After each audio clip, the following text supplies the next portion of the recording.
अब हम आते हैं मंगल इन 4th हाउस, जहाँ वो दंगल कर रहे हैं। यहाँ तो आपको पता ही है मंगल नीच के हो जाते हैं। चंद्र का उपाय करें। वट के पेड़ की जड़ में गाय का दूध शहद मिलाकर चढ़ाएं। प्रतिदिन ताज़े पानी से अपनी आंखें धोएं और उदय होते हुए सूर्य को प्रणाम करें। उसी प्रकार सूर्य के अस्त होने पर भी ऐसा करें। वट वृक्ष के दूध से माथे पर तिलक लगाएं। पेट के सभी रोगों से छुटकारा प्राप्त होगा। जब यहाँ मंगल मैलेफिक इफेक्ट तो देते ही हैं, तो उसका ये एक अच्छा निवारण है। यदि संतान न हो तो संतान प्राप्ति के लिए एक घड़े में शहद और कच्चा दूध मिलाकर ले जाकर अमावस्या की रात को उसे शमशान में दबा दीजिए। शैया का प्रयोग कदापि न करें। मृगशाला पर सोएं। अब ये मृगशाला पर सोना थोड़ा सा प्रॉब्लमेटिक है। मृगशाला कहाँ से लें? तो मृगशाला जैसा आप कोई चादर खरीद लीजिए जिसमें शेर की खाल बनी हो या शेर बने हो। नहीं तो जो मृगशाला जैसी आपकी चादर होगी वो भी आपको सेम रिजल्ट देने लगेगी। ठीक है। अब ये जरूरी नहीं कि आपको शेर की खाल चाहिए वहीं पे सोएंगे। अब ये समय ही नहीं है भाई, तो ये एकदम अनप्रैक्टिकल है। तो इसकी प्रैक्टिकलिटी कहाँ से आ जाएगी कि आप चादर लीजिए शेर की खाल वाला, उस पर सोइए। चांदी का चौकोर टुकड़ा ले लीजिए। ये चंद्रमा और मंगल की एक रेमेडी है, उसे गले में धारण करिए। ठीक है। सोना, चांदी तथा तांबा तीनों वस्तुओं से मिश्रित एक अंगूठी बनवा लीजिए और बाएं हाथ की अंगुली में धारण कर लीजिए।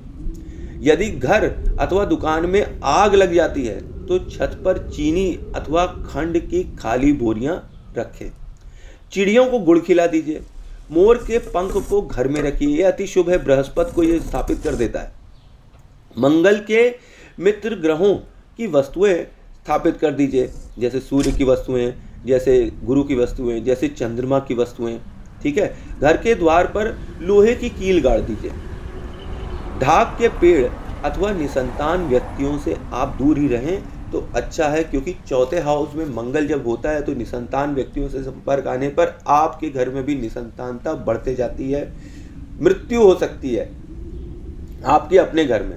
अगर आप ऐसे व्यक्तियों के पीछे पीछे घूम रहे हैं जिनके खुद भी औलाद नहीं है, तो ये आपके घर में भी सबको बेऔलाद करने की इंडिकेशन देने लगते हैं।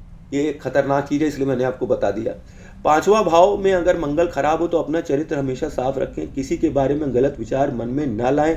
नीम के वृक्ष का पालन पोषण करें। पानी से भरा बर्तन अपने पास रखकर धोएं। वृद्धों की आज्ञा की अवहेलना कभी न करें, उनका आदर करें और पूर्ण श्रद्धा से उनकी सेवा करें। दूध का दान करें अथवा दूध से बनी मिठाइयाँ बच्चों को खिलाएं।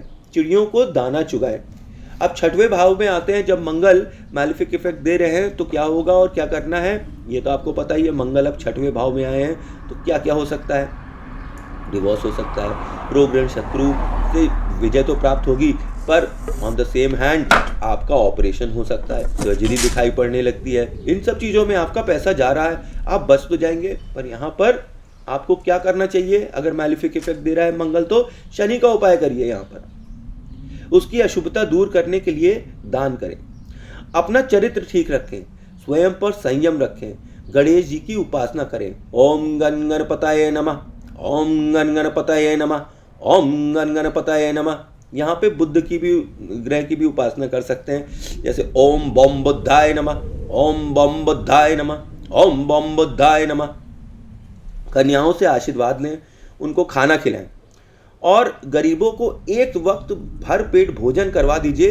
तो यहाँ का 6वें भाव का मंगल आपका बहुत ही अच्छा शांत हो जाता है और दंगल करना कम कर देता है, क्योंकि यहाँ पे शनि उच्च के होने लगते हैं। जब शनि उच्च के होते हैं कब? जब आपके कर्म बहुत अच्छे होते हैं। जब कर्म अच्छे होते हैं तो मंगल भी शांत हो जाते हैं और वो अपनी अच्छे परिणाम देने लगते हैं, उल्टा करने लगते हैं। संतान के जन्म पर कन्याओं को वस्त्र अवश्य दान कर दें। यहाँ जब मंगल आपके 6th हाउस में मैलेफिक इफेक्ट दे रहे हो, प्रत्येक सोमवार को बूंदी के 2 लड्डू छत पर अथवा उस स्थान पर रखें जहां उन्हें पक्षी खा जाए। वृद्ध स्त्रियों की सेवा करें, उनसे आशीर्वाद लें।